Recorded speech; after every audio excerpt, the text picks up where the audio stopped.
Мен ол кісіні жыл сайын көремін, өзгермеген. Баяғы бала кезімде хат бар ма аға деп күн сайын жылтыңдап барып тұратын кездегі қалпы десем сәл жалғанда болар. Жылдар дегеніміз киімге түскен қара күйе секілді ғой. Адамның да жасы кеміктеп, жанын білдірмей тоздыра бастайтыны рас. Ауылымыздың 25 жылдан бергі почта бастығы Зәкем де қартайыңқырап, бала шағасын өсіру әуресімен қажыңқырап жүр екен.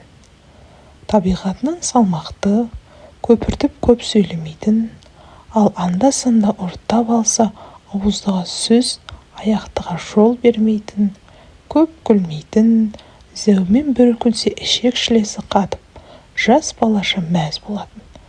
Кім-кімдерге тас кескір саран, кім-кімдерге жалғыз дәнді бөліп берер жомарт.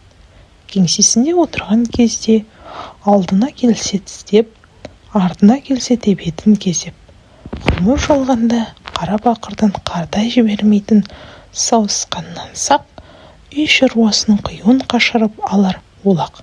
Міне, солай біздің Зәкен. Осы кісінің кішкентай кезінен әғадет қылып, көлеңке де еріп қалмай келе жатқан кәсібі дейміз бе? Әйтпесе сүйекке батқан әдеті дейміз бе? Ермегі бар еді. Жұмыстан қолы қалт етіп босаса, құрығы мен қармағын қолтығына қысып, өзен жағалап кететін. Әбден көз байланып, қараңғы түскенде, тал шыбыққа желбезегінен түскен балықтардың құйрығын жер сыздыра қараңдап келе жатар еді. Бала кезімізде Зәкеңнің соңынан талаға ердік. Өйткені суға салған қармағы құр шықпайтын. Балығы тайдай тулаған иірім айлақтардан тек қана сол кісіні білетін. Ердік дегенім жай әншейін сөз. Расын айтсам, ол біздерді ертпейтін де. Жақындасақ қуалап, немесе тал теректің арасымен қаша, ізін жасырып кететін. Зәкеңнің бұл қызғаншақтығы балықшы, аңшы атаулының бәріне тән өзімшілік екенін ол шақта білдік пе? Көп ретте тас лақтырып, балықты үркітіп, ит жынына тиюші едік ау. Бір күні Зәкең біздерге өмір баянын айтып берді. Аяқ астынан жер соғып, арты сілбілеген жаңбырға айналып кеткен соң, кәрі қайыңның түбін паналап отырғанбыз. Зәкең әрең дегенде от жақты. Жапырақтардың арасын қуалап, сорған нөсер тамшылары қайта отты өшіріп тастай берген соң, үстіндегі қаудырлақ сулығын ошақтың үстіне керіп, шатыр жасады. Сол күні ағынан ақтарылған көл көсір көңіл қамқор пейілін айтсаңызшы. Біз лапылдап, жанған отты қаумалай отырған 3-4 бала. Зәкеңнің жауымды күні оқыстан ашылған аялы алақанына әрі таңдандық, әрі аң-таң қалдық. Түстен бері ұстаған балықтарын қылдай етіп бөліп берді де, кәне, әркім өзі пісіріп жесін деді. Қарнын жарып, істік ағашқа шанышқан балықты шоқтың қызуына қарай қақтай бастадық. Жалын шалмасын, оттан әрірек ұстаңдар, деп анда-санда қылайтып қояды. Ал өзі пістау деген балықты сыртқы күйік шалған қабығын сыдырмастан құйрығынан ұстап, басын қоса күтірлетіп шайнайды. Ең тәтті жері басы, деп кеулештенген аузын жеңмен сүртіп, қомпаң етеді. Сырт көзге Зәкеңнің біздерден еш айырмашылығы жоқ. Бойы да бірдей, аяқ-қолы да қысқа. Томаршадай тым кішкене еді. Кейін есенгенде байқадым, өзінің осыншалық қораш болып жаралғанына қорынады екен. Мен әке-шешемнен бесіктен белім шықпай жатып жетім қалған адаммын, деді Зәкең ағаштың көз жасы секілді тамшыға алақанын тосып. Ағайын туғанның есігін сығалап жүріп, күн кешуге тура келді. Сондықтан тойып тамақ жемедік, бүтін киім кимедік. Сондықтан да аузым аққа жарымай мешел күйі кештім. Қарным ашқан соң қара судың шабағын аулап талшық ететінмін. Кейін ержетіп ел қатарлы өмір сүре бастағанымда осы әдетті қоя алмай жүрдім. Жал жая жеп отырсам да күтірлетіп піскен балықтың басын аңсайтын болдым. Қолым қалт етсе өзенге жүгіретін ауруым бар. Тіпті бала шағамнан ұят. Сібірлеп шауған жаңбыр тамшы тиген сайын әнтек дірілдеп қалатын. Су жапырақ, өзеннің бір қалыпты сарылы, анда-санда шоқ атқылап сырт жанған от барлығы біздерді ертекті дүниеге бастағандай еді. Әншейінде алысып, жұлысып тыныш отырмайтын қазақтың қара домалақ ұлдары жым болған. Өндерінде өзгеше жуастық, салмақты сабыр бар. Бұтаққа керілген сулық шапанның астында қаздың балапанындай үрпиісіп отырмыз. Оттан көтерілген түтін Зәкеннің сыртығын ыстап жатыр. Бірақ оған мән берген ешкім жоқ. Мен бір атадан жалғыз қалған жанмын. Сондықтан ерте үйлендім. Әйелімнің шамасы қаншаға жетеді, сонша бала көргім келеді. Зәкеңнің бұл әңгімесі біздерден гөрі ересектеу адамдарға айтылар сыры екенін сездік пе, аузымызды аңқитып тыңдай бергеннен өзге не келеді қолымыздан. Бәлкім, әңгіменің түпкі төркінін түсінбесек те, ынта қоя тыңдағанымыз айтушының мұңға толы қоңыр үнінің әдемі әуені шығар. Бәлкім, Зәкең әңгімесін айтар ересек адам таба алмаған соң біздерге ақтарылғаны шығар.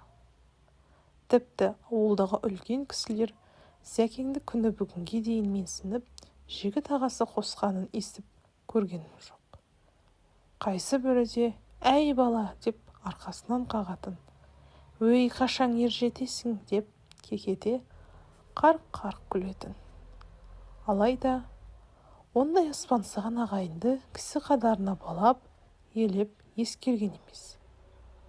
Жаздың ыстығы түскенде ауылдың қара жолын шаңдатып, почта бөлімшесіне қарай саспай аяңдап келе жататын тәпелтек кісіні көрсеңіз, Зәкен екенін айнытпай танисыз. Жалаң аяғында галош іліп, галифе шалдарының буын салақтатып асықпай аяңдайтын. Дүние өртеніп бара жатса да, бір қалыпты, марғау да маңға жүрісін де, асып саспайтын мінезін де өзгерткен емес. Сол жүрісінен жаңылмаған қалпы почтаның 3 бірдей құлыбын ашады. Ең алдымен жұмыс столы мен сейфті тексеріп көреді. Есеп шотын, қалам қағазын ыңғайлайды. Әбден орнығып алғанша, жаны шырқырап безілдеп, ауылдың жалғыз хабаршы телефонына да қолына бармайды. Әр түрлі квитанцияларды парақтап, морын үрлеп, ақ қағазға басып, түсетін түспейтінін байқап көріп, әлгі мөр босылған қағазды уақтап жыртып, көпке дейін күйбен тірлікпен отырар еді. Бұл кезде пенсия, баланың ақшасы, хат, газет, журнал алуға, не болмаса ауданға телефон соғуға келген ауылдың кәрі жастары қорған тақтайдың ар жағында жұдырықтай ғана болып, тәкаппар отырған Зәкеңді атарға оғы жоқ. Әрең шыдар еді. Кейде шыдамайтын. Жер жебері жекен суына жетіп ұрысатын. Тақтайды ұрғылап, қайдағы былапат сөздерді айтып, боратып, балағаттайтын. Бірақ Зәкең ешқашанда қарсы шабуылға шықпайтын. Жүйкесін жоғартып намыстанбайтын. Бейне бір нашар оқитын оқушының шатты бұтты айтқан сабағына нәумес көңілмен мысқылдай тыңдаған мұғалімдей, айтып болдың ба дегендей, бетіне ұзақ қарайтын, миығынан күлетін. Телефонды май жағып қойғандай жиіркене көтеріп, соншалықты нағыз дауыспен «әллеу» дер еді. Ар жағынан саңқылдаған әлдекімнің айғайын үнсіз тыңдайтын, дабырлап сөйлеспейтін, бар болғаны оқытық жарайды деп тұтқаны ершігіне тастай салатын.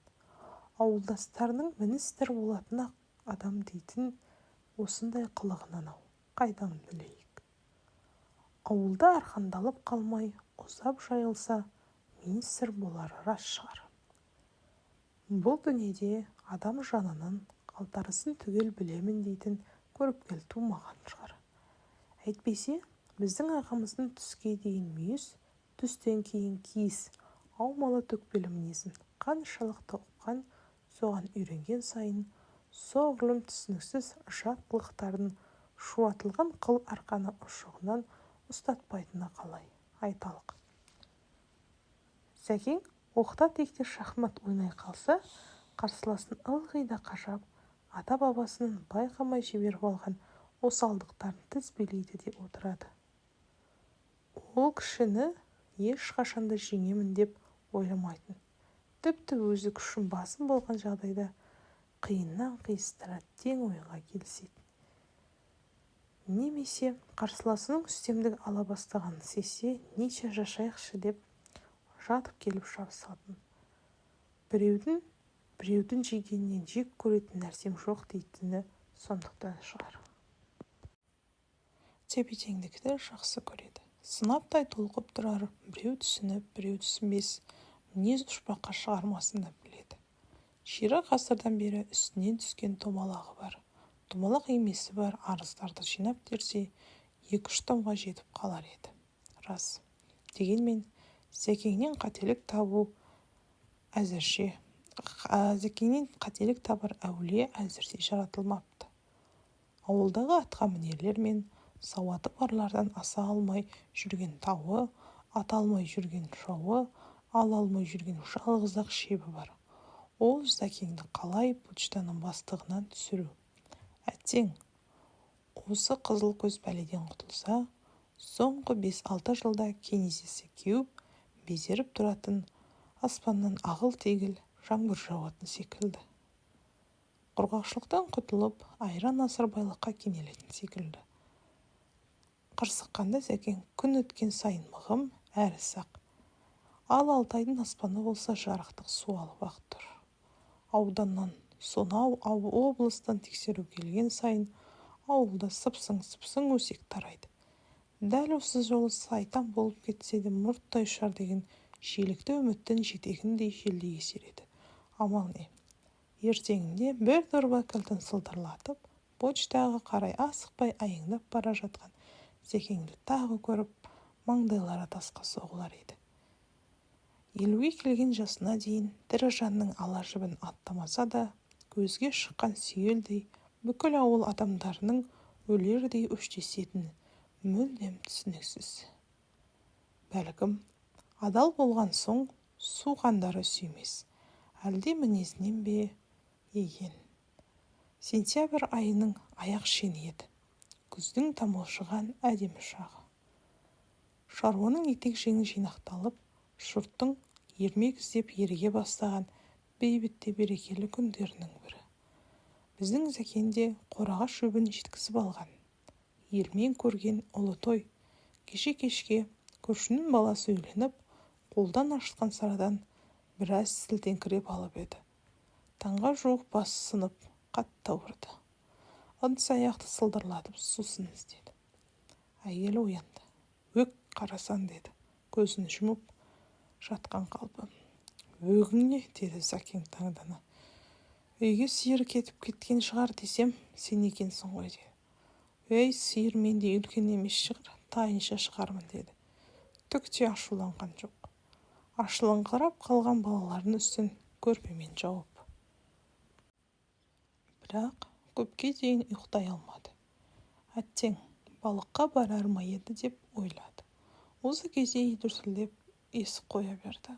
Жау шопқандай ұрғылады. Атып тұрып есік ашып еді. Ар жағында 3-4 кісі тұр.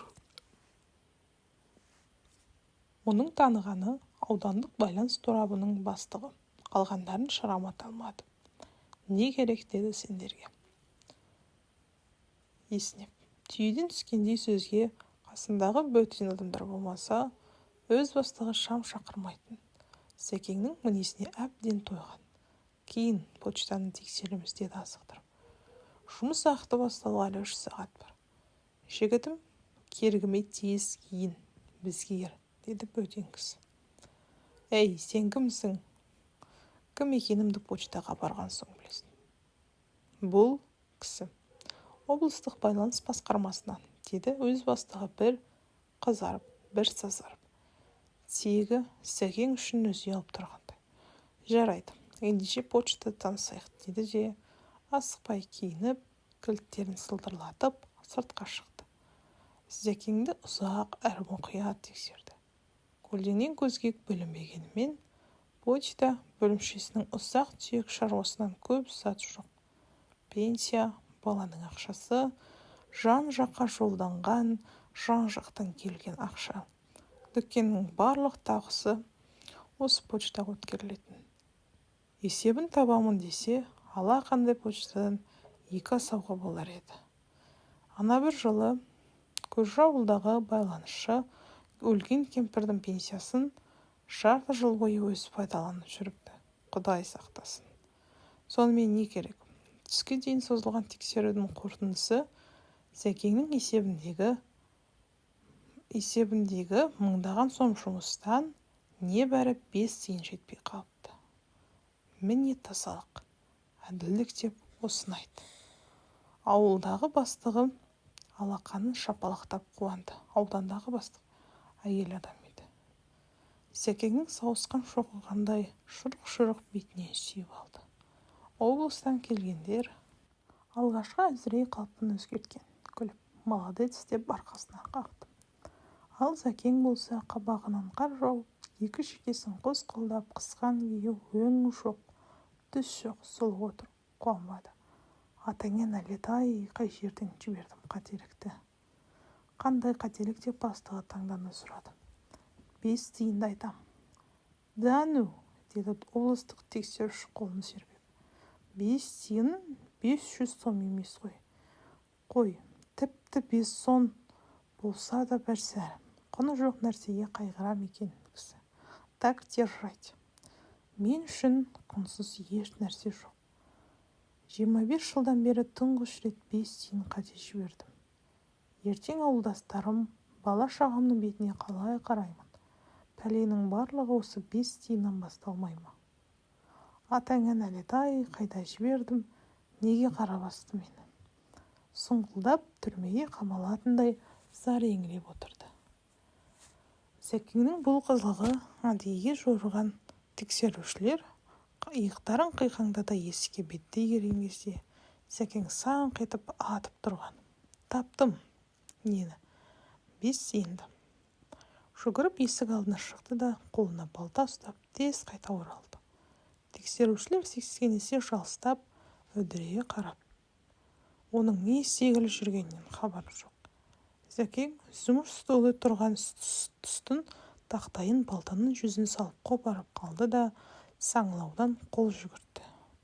Содан соң ептеп тоттана бастаған 5 тиын бақыр ақшаны тауып алды. Саусағына шымшып ұстаған күйі облыстан келген тексерушіге ұсына берді. Осыдан 2 ай бұрын тақтайдың жарығынан түсіп кетіп, ерініп алмап едім. Жатыр екен жарықтық. Ыржиып күледі. 5 тиынды. Жүгіріп есік алдына шықты да қолына бұған дауа жоқ екен, деді облыстан келген кісі басын шайқап. Асылы, бізді бұл тексергені дұрыс болар еді. Мұрнынан өзіне ғана таныс әуенді ыңылдап, асықпай аяңдап үйіне қайтты. Болмады. Есік терезеден сығалаған ауылдастары араға ай салып қарызды қайта жазу керек. Әйтпесе қазақ боламыз ба?